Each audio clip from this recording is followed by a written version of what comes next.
Olá, muito boa noite para você que está ligadinho aqui na Rede Vida, no ar mais um Frente a Frente, direto dos estúdios de Brasília. E neste dia, o segundo dia, aliás, do julgamento do núcleo político, o núcleo de comando ali da tentativa de golpe no Supremo Tribunal Federal, nós vamos entrevistar aqui o deputado Augusto Coutinho, que é do Republicanos de Pernambuco. Deputado, muito boa noite. É um prazer receber o senhor aqui. Ô, Denise, um prazer é meu. Muito boa noite, Zé Maria. É sempre um prazer estar aqui com todos os ouvintes da Rede Vida. É realmente assim, você sabe que eu sempre comento muito que, às vezes eu ando no interior, quando a gente participa de um programa desse, as pessoas dizem, eu lhe vi lá, ou seja, a audiência é muito grande. É um prazer. Nós estamos, muito obrigada, e nós estamos, como você sabe, você que nos assiste, no país inteiro. Você consegue ligar e assistir o nosso Frente a Frente. Olha, e notícia não falta. Diante desse julgamento do ex-presidente Jair Bolsonaro, hoje falou o advogado de defesa dele, refutou todas as acusações, e o Congresso, que sabe que a tendência é de justamente condenação do ex-presidente, já existe lá no Congresso uma pressão para que se aprove a anistia. Deputado, a gente vai tratar desse assunto e José Maria Trindade, que está aqui conosco, sabe muito bem que isso aí vai pegar fogo no Congresso, né, Zé Maria? Eu acho muito boa noite. A política tem que ser assim. Muito boa noite, Denise. Boa noite, deputado. Boa noite, Zé. Olha, vocês sabem que aqui no Frente a Frente nós tratamos da política. Falamos da política por dentro, né? É importante que você saiba, a política mexe com a sua vida, a casa que você mora, a escola do seu filho e assim por diante.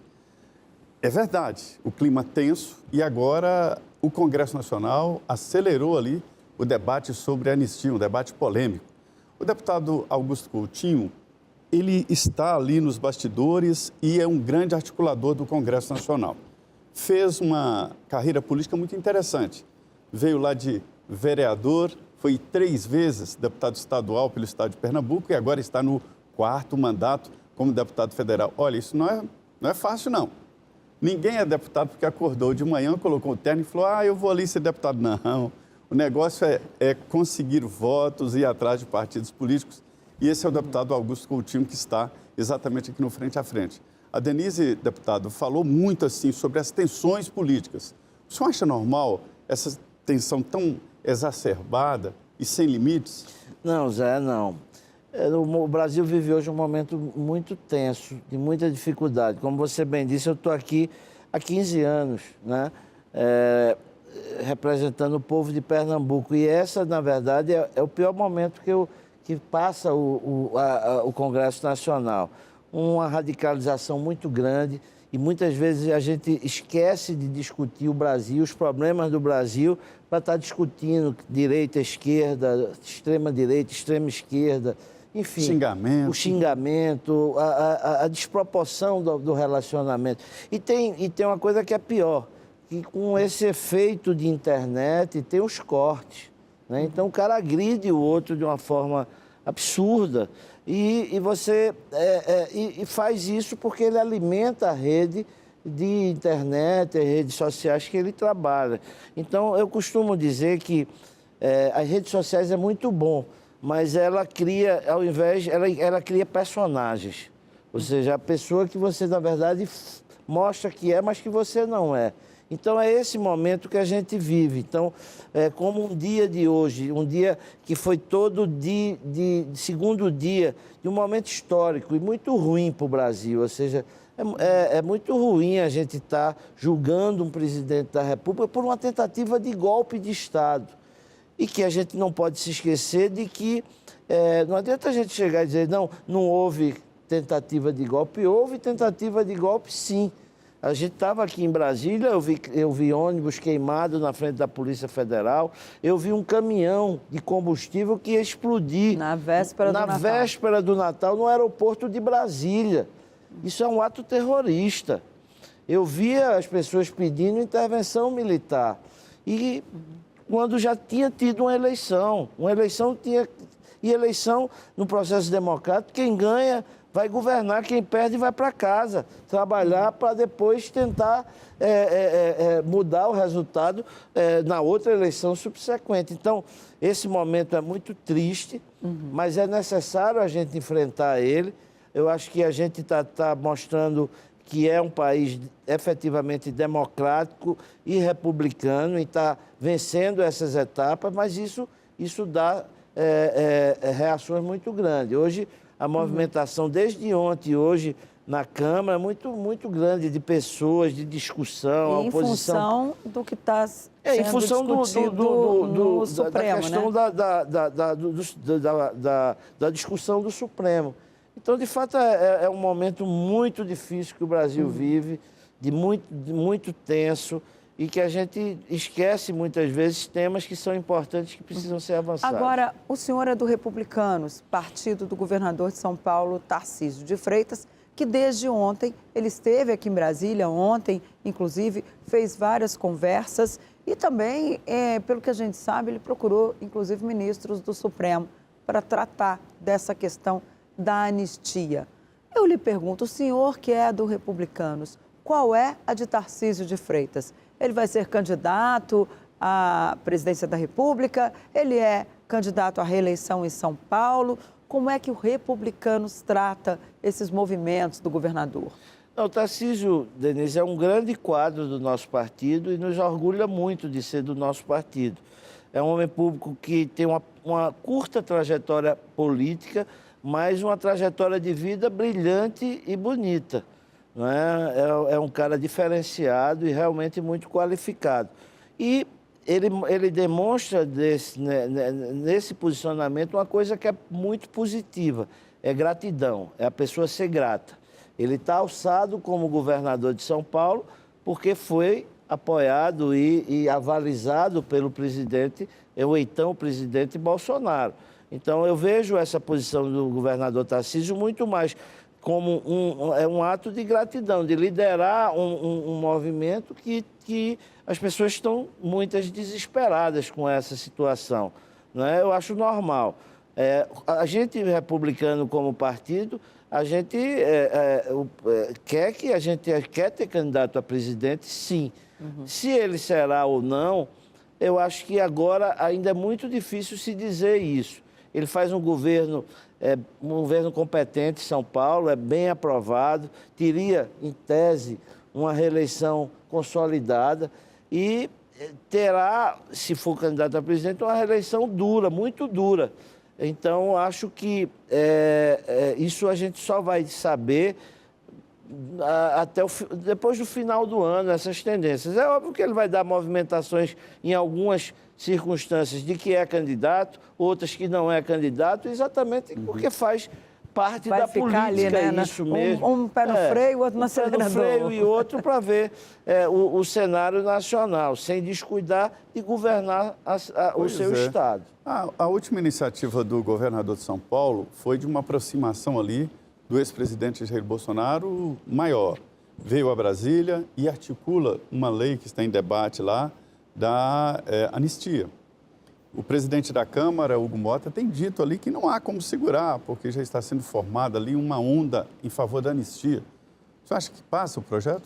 Bom, primeiro eu queria dizer que o presidente Hugo Mota, ele passa, eu não tenho dúvida, o teste mais difícil de todos os presidentes da Câmara, talvez de que eu tenho conhecimento. É um momento muito tenso. E ele teve, para ser presidente da Câmara, o apoio dos dois lados desse momento tenso. Se eu tivesse um lado, era só virar as costas para o outro, mas não é assim. Mas não é. Então, ele tem que governar ouvindo a base, eu diria, ouvindo o colégio de líderes, enfim. Então, a questão da anistia, Zé, eu acho que o que existe hoje, um sentimento, no meu entender, no Congresso, é muito o seguinte: houve uma penalidade muito severa em algumas figuras do dia 8. Então, muitas vezes, para a opinião pública, para as pessoas que estão nos ouvindo e nos assistindo, chega para dizer, não, como é que pode uma pessoa que matou outra tem uma penalidade menor do que uma pessoa que quebrou um prédio público ou... e se usa muito o exemplo daquela...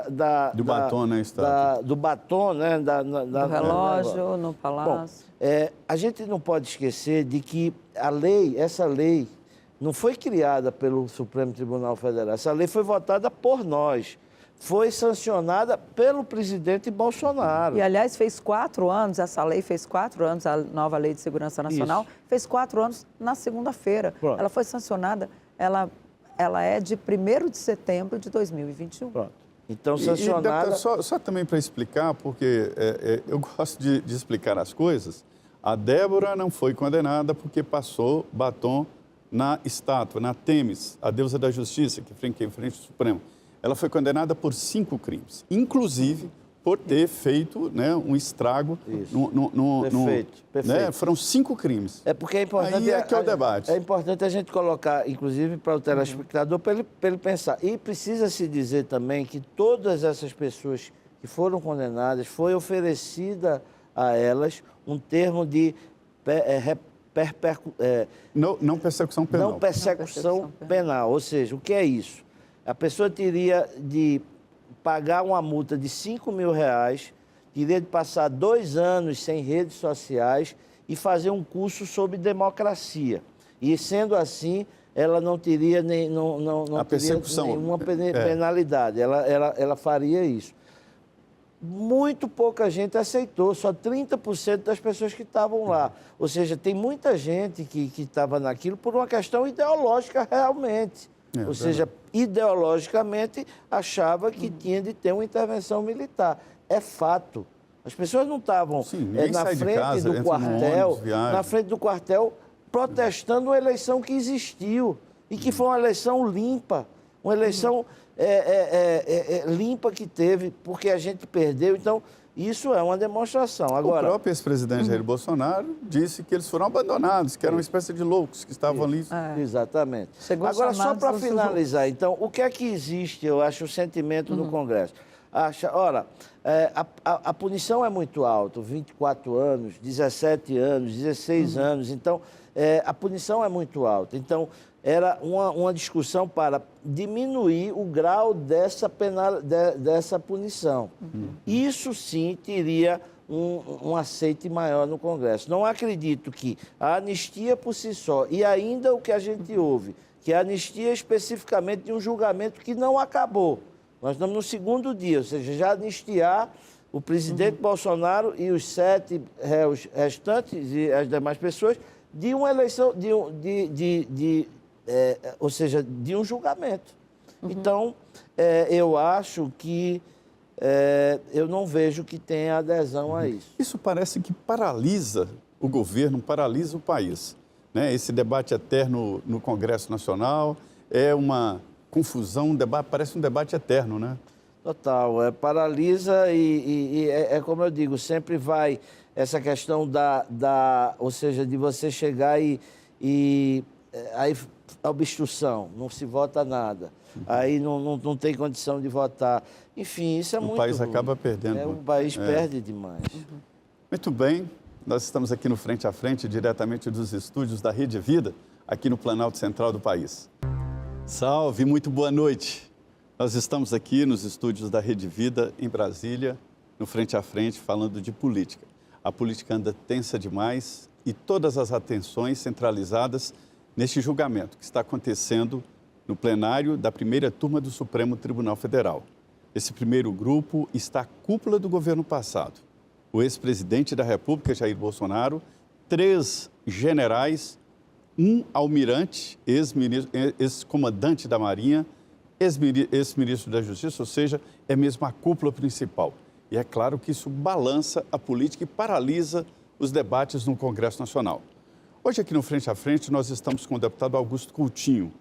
Ele está no 4º mandato de deputado federal, foi 3 vezes deputado estadual, ou seja, tem uma longa ficha na política e já passou por vários tipos de momentos da política. É de um estado que, tradicionalmente, é muito politizado. Pernambuco, né? Pernambuco sempre foi um estado muito politizado. E, nesse momento, deputado, a gente vê ali o governo não diria acuado, mas pelo menos isolado, entre dois poderes que se fortaleceram. O Congresso Nacional, que está muito forte, e o Supremo Tribunal Federal. O que aconteceu que antigamente era o presidente que mandava em tudo e de repente não é mais assim? Bom, Zé, eu acho que isso ocorreu já talvez no decorrer do governo passado. Primeiro, hoje o poder do Congresso no caixa é muito grande. Ou seja, as emendas que se falam tanto, elas aumentaram muito. Ou seja, antigamente você tinha as emendas eram as emendas dos deputados, que é importante. É muito importante as emendas, porque a gente sabe aonde está precisando que você coloque o desenvolvimento. Mas aí depois essas se tornaram impositivas. Ótimo. Não depende de apoio ou não apoio ao governo.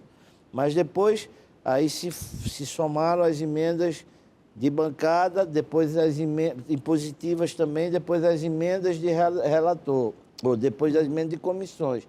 E realmente ficou uma fatia muito grande desse dinheiro. Então hoje isso precisa ser reavaliado, porque eu entendo, com toda franqueza e sem nenhuma hipocrisia, que um presidente da República ele tem que ter a legitimidade, e ele tem a legitimidade do povo para ele definir quais as ações que são fundamentais de investimento do país. Se você tem de fazer uma rodovia em Roraima, um porto em Pernambuco, um aeroporto no Amapá, enfim, eu digo obras estruturantes, estruturadoras, não é?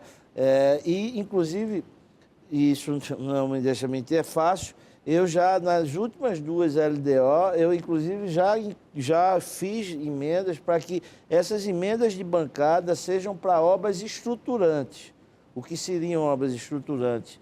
Rodovias, hospitais, portos, aeroportos, estruturantes. A de Pernambuco vai para onde? Não, aí vai para a saúde, que a bancada se reúne e define, de bancada. Sim. Já decidiu, já?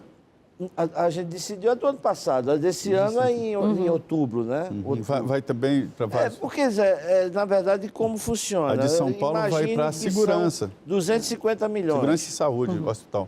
Mais ou menos isso. Então, você pega e aí a bancada define obras que são importantes. Para onde vai? Que é melhor assim, né, deputado? Porque eu lembro de um tempo em que aqueles estados menores, inclusive aqui o Distrito Federal, muitos deputados faziam o seguinte, pegava ali as emendas de bancada, colocava, você manda aqui ali, dividia por 8, e cada um mandava para onde queria. E agora não, a ideia é pegar esse dinheiro e botar numa obra que atenda toda a população. Né, Denise? Exatamente. Porque a obra estruturante, ela fica, ela vai...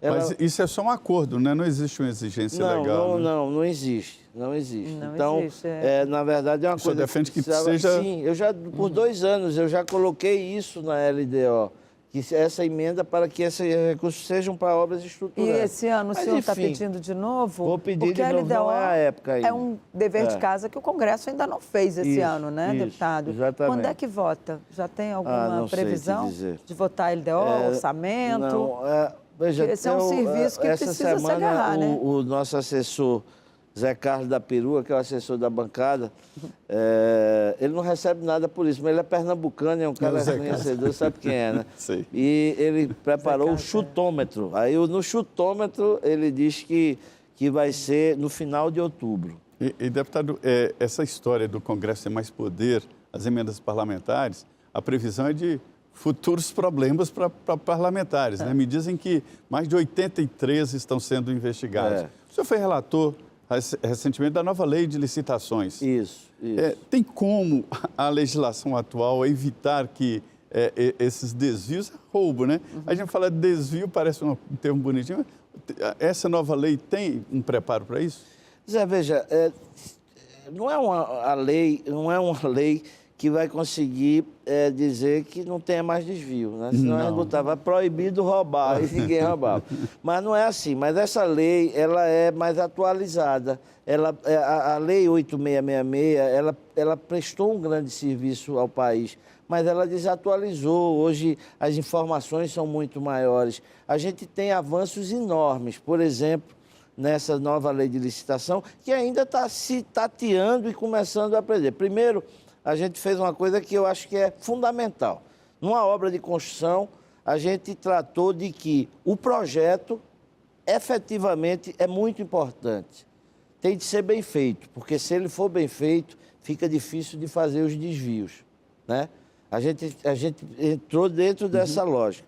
Depois, a gente fez o seguinte, em obras grandes, obras com maiores de 200 milhões de reais, o poder público pode fazer uma coisa inovadora, que já existe nos outros lugares do mundo.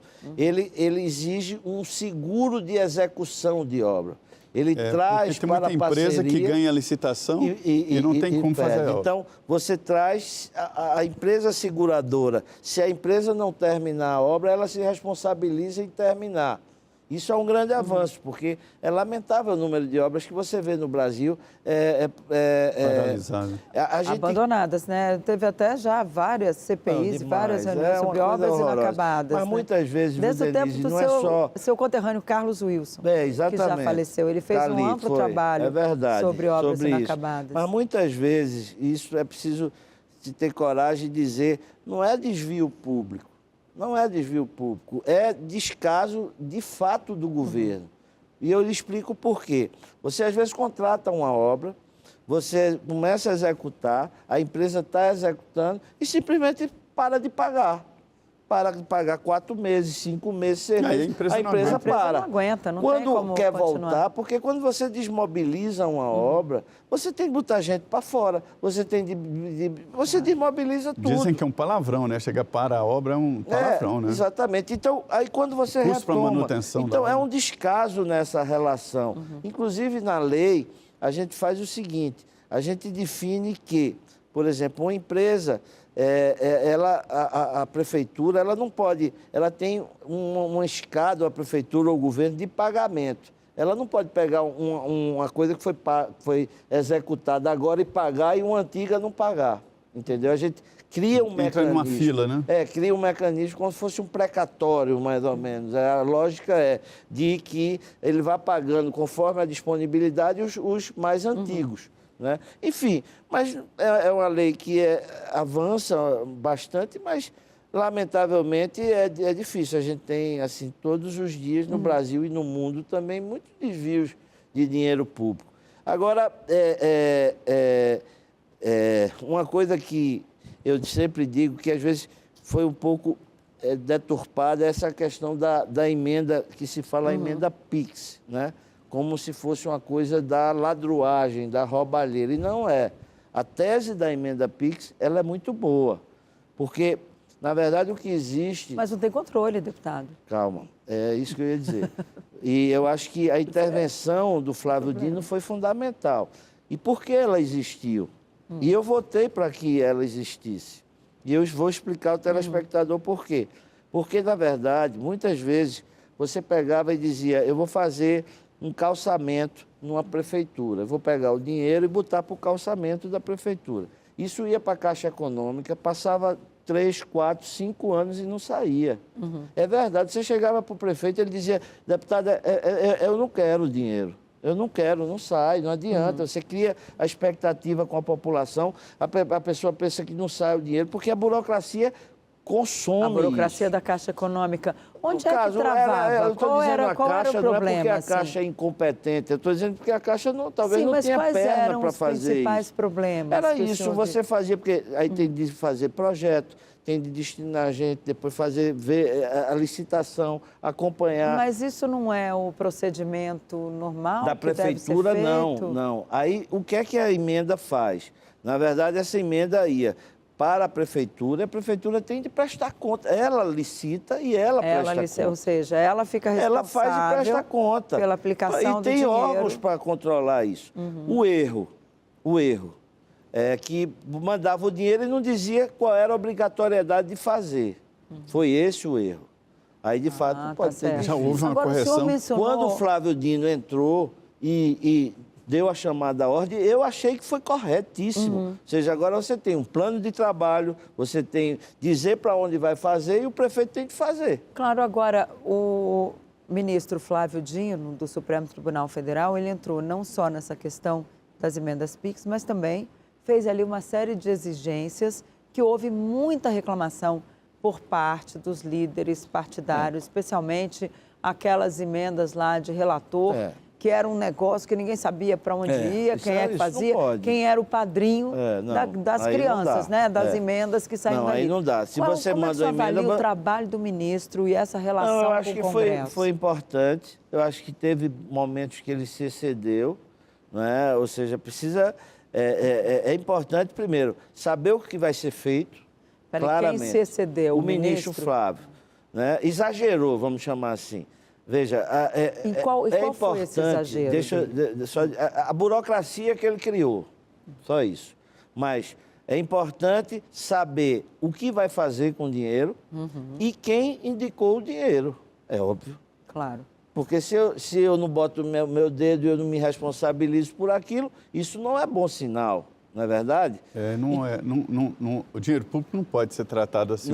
Uma vez eu participei da abertura de um congresso do Tribunal de Contas da União e que eu ouvi uma frase muito importante, que o agente público, o administrador, não pode ser um gastador de dinheiro público. Ele tem que ter prioridade para o lado que tem prioridade. Mesmo que siga a lei, se o administrador aplica mal, mas mesmo fazendo licitação, ele está fazendo coisa errada. Deputado, mudando um pouco de assunto, nós estamos vivendo um momento assim muito tenso na atividade econômica, porque faltam trabalhadores, contratadores, empresários de um funcionário e de 10 mil funcionários me falam a mesma coisa, da dificuldade de contratar. E eu vejo que os salários estão ali muito baixos, né? Talvez por isso as pessoas estão desestimuladas e há uma troca muito grande de funcionários, é um sinal de que haverá mudanças no mercado de trabalho.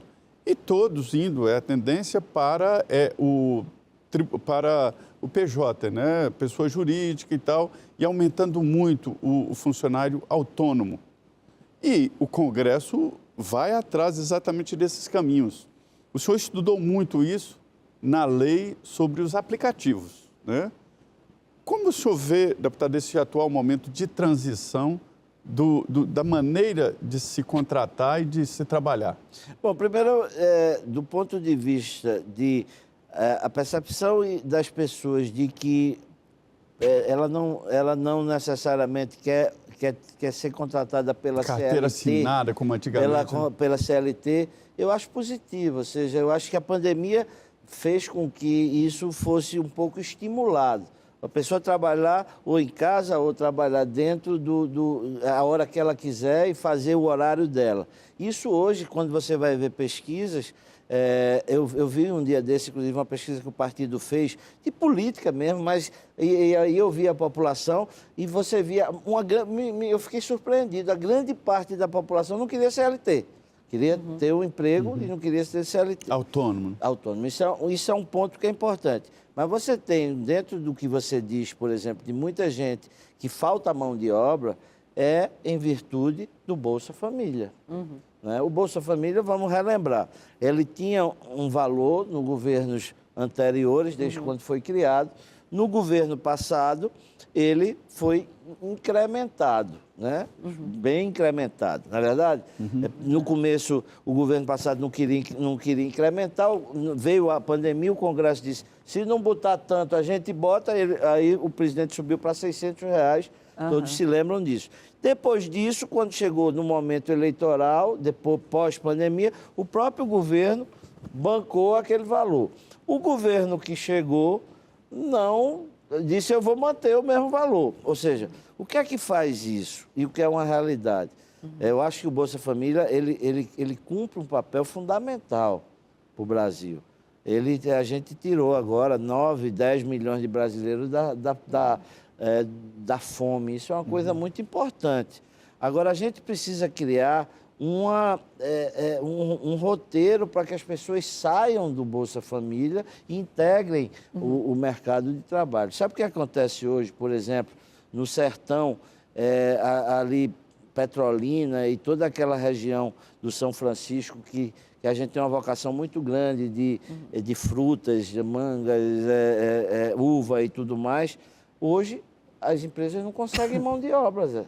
não consegue mão de obra. As porque pessoas não querem são grupos trabalhar, grandes, são grupos fortes que não aceitam trabalhador sem estar registrado. E a pessoa não quer registrar porque ele recebe, recebe a Bolsa a ajuda do governo. Então, a gente precisa pensar urgentemente, eu disse que esse é um tema que a gente precisa pensar, como fazer para que ele possa se empregar durante um período e depois ele saia dessa formalidade para efetivamente o negócio de trabalho. Então, são duas coisas. Uma coisa hoje a percepção de que a pessoa não quer ser CLT, é verdade. Mas tem muita gente que recebe Bolsa Família e por isso não quer se... Não quer. Ser contratado. Quanto aos aplicativos, esse é um problema. Hoje, a gente vivencia que esses aplicativos eles estão na nossa vida, eles fazem parte do nosso dia a dia. A gente gosta deles, né? Eu adoro estar em casa, não ter de sair, pedir uma pizza, um sorvete, ou você, às vezes, não pode beber, tomar uma cerveja, pega um carro para levar seu filho numa festa, né? Alguma coisa desse tipo. Então, é muito cômodo na nossa vida. Mas a gente não tem lei para isso. No Brasil, é uma terra sem lei. Então, esse é um tema que o presidente Hugo Mota agora se debruçou.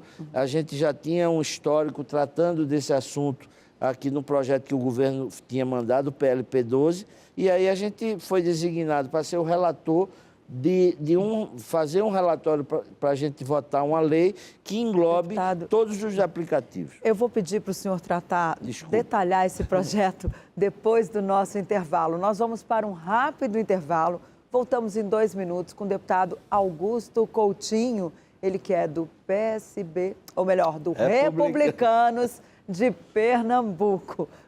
Olá, muito boa noite. Estamos de volta para o último bloco do Frente a Frente, que recebe hoje o deputado Augusto Coutinho, ele que é do Republicanos de Pernambuco. No final do segundo bloco, a gente falava aqui da regulamentação do trabalho por aplicativos, ou seja, os motoristas, né, de carros aí que são chamados via aplicativo, assim como as motocicletas. E é muito bom saber que o Congresso Nacional, deputado, está se debruçando sobre temas que interessam diretamente à população e não ficando só nessa briga rasteira entre direita e esquerda. Eu queria que o senhor detalhasse aí um pouquinho para a gente como é que vai ficar essa proposta, o que é que os motoristas de Uber, né, e 99, enfim, todos esses aplicativos aí, iFood, né, essas coisas, o que é que eles podem esperar da regulamentação que vem sendo feita, analisada ali no Congresso? Denise, primeiro, o que é que ocorre hoje? O Brasil não tem nenhuma legislação que trate sobre isso. É uma terra sem lei. Mas esses aplicativos, como eu disse no bloco anterior, eles estão inseridos na nossa vida.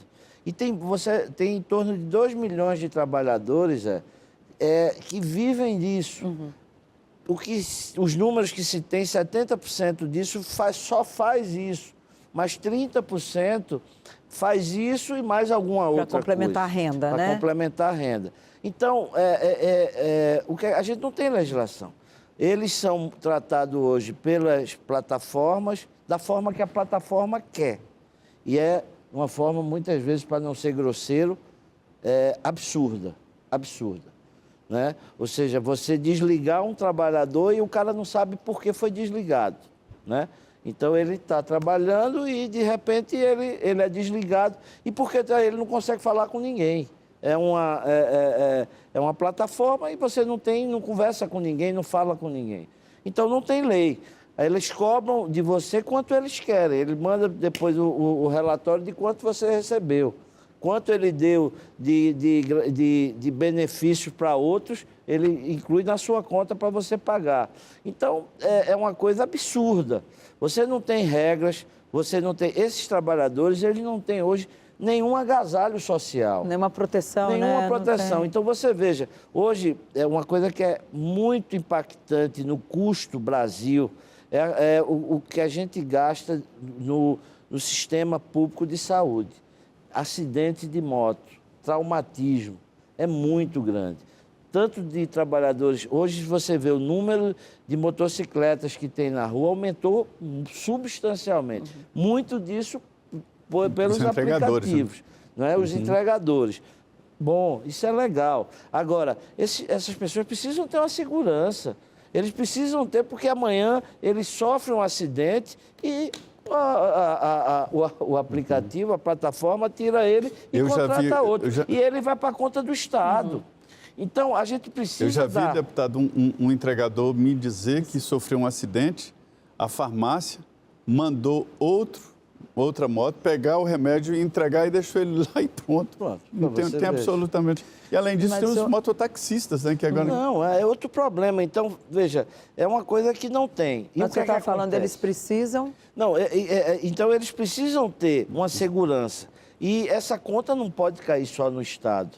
Eles precisam ter um agasalho. Hoje você tem esses aplicativos de transporte, Uber, 99, Cabify, que já foi embora, mas outros. Tem trabalhador que já está há mais de 10 anos nisso, nessas plataformas. E esse cara vai ficar velho, ele vai se aposentar. Ele vai ter o quê de reserva? Nada.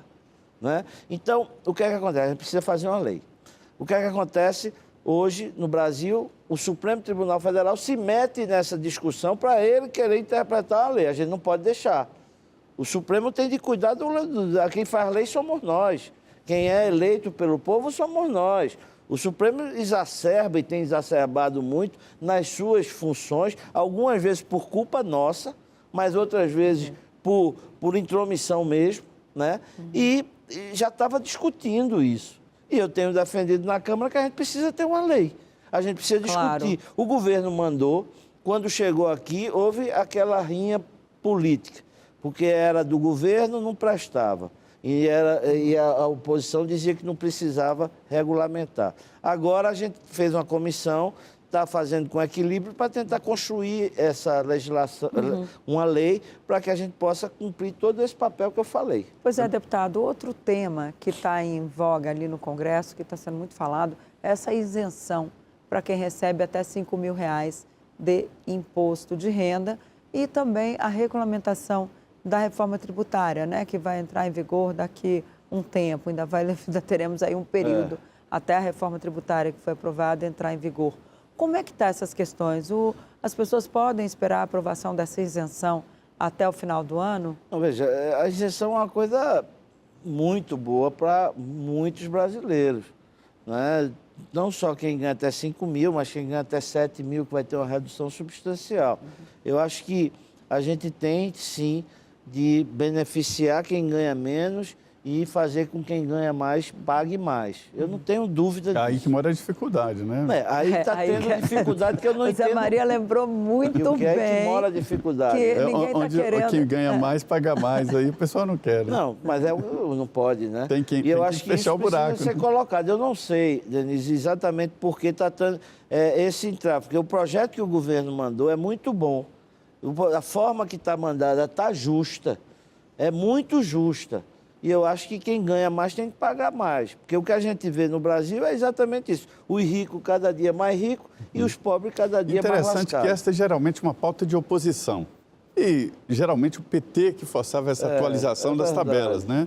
E agora está no poder e decidiu cumprir, né, a promessa. Mas encontra resistências. Tem de haver, porque para o nosso telespectador, se você vai isentar uma parcela da população, você precisa arrumar de onde vai pegar esse dinheiro. Esse dinheiro que vai deixar de entrar, ele tem de vir de algum lugar. O que é que propõe o governo? Porque o gasto já está contratado. Exatamente. O que é que propõe o governo? Que venha esse dinheiro exatamente das grandes fortunas, né? Dos dividendos que as empresas recebem, não pagam nada. O Brasil é um dos poucos países no mundo que não se paga imposto sobre dividendos. Eu acho engraçado que às vezes as pessoas chegam e dizem: não, eu vou para os Estados Unidos, aí ele vai pagar 40%. Eu vou para a Suíça, eu vou para a França, ele vai pagar 35%. Então, mas todo mundo quer ficar aqui, né? Reclamando, mas ficando aqui cada dia mais rico. Então, isso é um tema que precisa enfrentar e eu acho que não vai ter dificuldade. Porque na hora H, quem tiver... tem de ter muito argumento para não votar isso, né? E eu acho que a gente vota... colocar bets, né, também. Não, eu acho que tem. Bets, você bancos, sabe, Denise, eu vou lhe confessar uma coisa aqui na frente o BBB, de todos os telespectadores. Eu votei a favor da criação das bets, porque na época, inclusive, o que se falava era que era para beneficiar os times de futebol. Eu me arrependo amargamente disso. Me arrependo amargamente desse voto.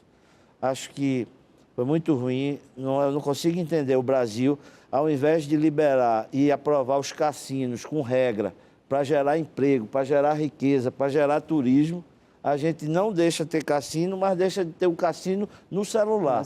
Endividando famílias e pior, muitos deles que são ilegais, porque diz que tem um jogo do Tigrinho, eu não sei nem como é, juro por Deus, e que eu tive problema na família de gente que se meteu com isso e quando Viciou, se abriu-se do olho, uma criança enfim. Mas há quem diga, deputado, que foi bom trazer para a luz o que já existia na clandestinidade. Agora a gente sabe pelo menos o tamanho do problema, né? É um problemão. Pelo menos a gente... Agora, desculpe, Denise, eu não terminei a resposta. Você falou a questão... então, essa questão dos 5 mil reais, eu acho que não tem como não avançar. Isso vai avançar e avança esse ano. Acho que a questão da reforma tributária. Eu tive a oportunidade de ser um dos relatores daquele grupo de trabalho que elaborou o relatório foi aprovado da reforma tributária. Eu sou muito otimista. Ontem eu estava num almoço, que eu presido a Frente Parlamentar de Defesa da Indústria Têxtil, e estava o vice-presidente Geraldo Alckmin e os empresários todos. E eu dizia naquela ocasião que eu acho que a gente fez uma das melhores, e vai ter um dos melhores sistemas tributários do mundo. A gente hoje tem um dos piores. A gente fez isso. Aí a gente vai... O problema é que ele começa a ser implementado agora em 2026 e ele se consolida em 2032. A gente vai ter essa regulamentação. Nós que fizemos parte, éramos 7 deputados, a gente já requereu ao presidente Hugo Mota para que a gente fosse designado para acompanhar essa regulamentação que caberá ao governo. Então, porque é um tema muito difícil de entender, mas só para dizer, porque às vezes as pessoas chegam e dizem, a gente vai ter um IVA, que é um imposto, o imposto que vai congregar, né? Do valor agregado, vai ter um IVA que é o maior do mundo. Não vai ser o maior do mundo, porque a gente já diz na lei que ele não vai poder passar 26,5%. Se, que no caso dentro dos CBS, benefícios né? que foi dado, que dentro dos benefícios que já foram concedidos, isso somar mais do que 26,5%, o governo tem de 90 dias mandar um projeto para diminuir os benefícios. Deputado, nosso tempo está quase acabando aqui, mas eu queria tocar no assunto de uma lei recente que o senhor fez, é a nova lei da adoção, né? Deu uma atualizada importante. Eu fico tão feliz de ter tido a oportunidade. Foi uma lei que foi aprovada por unanimidade na Câmara e por unanimidade no Senado. Né? E é uma lei que você vê os números de adoção no Brasil hoje quase que quintuplicaram. Ou seja, você tinha muitas criancinhas já serem adotadas, muitas famílias querendo adotar, mas você não tinha uma legislação que desse um caminho, como o procedimento. Né? Então, com isso, você tinha juízes responsáveis que faziam a coisa certa e faziam uma boa adoção, e existia a criminalidade da adoção. Enfim, a gente criou um roteiro, isso fez com que houvesse o estímulo, ou seja, da adoção de irmãos, porque a gente estimula quem quiser adotar irmãos, adotar crianças de cor, adotar crianças com alguma deficiência. Então, assim, os números são muito legais. E a gente abriu uma coisa que o Brasil não tinha, a adoção internacional. Se a gente tiver uma criancinha que é passado pelas famílias brasileiras e não quiseram adotá-la, se uma família do exterior quiser vir adotar, ela pode adotar e levar para o exterior. Uma atualização importante, né? Então, a lei, ela hoje dá, assim, avanços enormes. Eu juro por Deus, às vezes eu recebo pessoas que, assim, que conhecem uma ou outra e que agradecem, assim, dizer, deputado, obrigado, eu adotei uma criança. Hoje, Porque, Denise, sabe o que é que acontecia? Como você não tinha uma legislação que fazia, às vezes você passava 5 anos para adotar uma criança. Nossa, então, muito tempo. você escolhia, você identificava a criança que você queria. Ela tinha 7 anos. 5 anos ela ia ter 12. Com 12 anos a família não queria mais. Entende? Então, era esse problema. Agilizou E bem. você sabe que o tempo, quando demora muito, começa a haver as pessoas que querem facilitar o caminho, aí tudo isso está errado. Vai para a ilegalidade, né? verdade. Muito bem. Pois é, o Frente a Frente é assim. Mostra a você como estão acontecendo as coisas aqui no Coração do Poder, em Brasília. Hoje, o deputado Augusto Coutinho nos mostrou aqui vários pontos, exatamente do que está acontecendo no Congresso. Deputado, muito obrigado. Volte sempre aqui ao Frente a Frente. Zé, é muito bom. Programa, assim, a gente fala de tudo, oportunidade de conversar com 2 excelentes profissionais como vocês, experientes no Brasil e reconhecidos também. E dizer que para mim foi um prazer enorme estar aqui e ter a oportunidade aqui de estar com vocês na noite de hoje. Prazer foi nosso. E a minha parceira de sempre aqui, Denise Rotenburg. Boa noite, Denise. Boa noite, Zé. Boa noite, deputado. Muito obrigada por ter aceito o nosso convite. Já fica o convite também para o senhor voltar ao Frente a Frente. Você que esteve aqui conosco, muito boa noite. Até a semana que vem, né, Zé Maria? Exato. Estaremos aqui de volta. Estaremos firmes. E, além da minha parceira Denise, e você, que é nosso parceiro de sempre aqui, que está acompanhando. Continue aqui na programação Rede Vida. Começa agora o Jornal da Vida, com todas as notícias aqui, nacionais e internacionais, inclusive os nossos comentários aqui, do comentário da Denise e o meu. Muito obrigado, fiquem com Deus.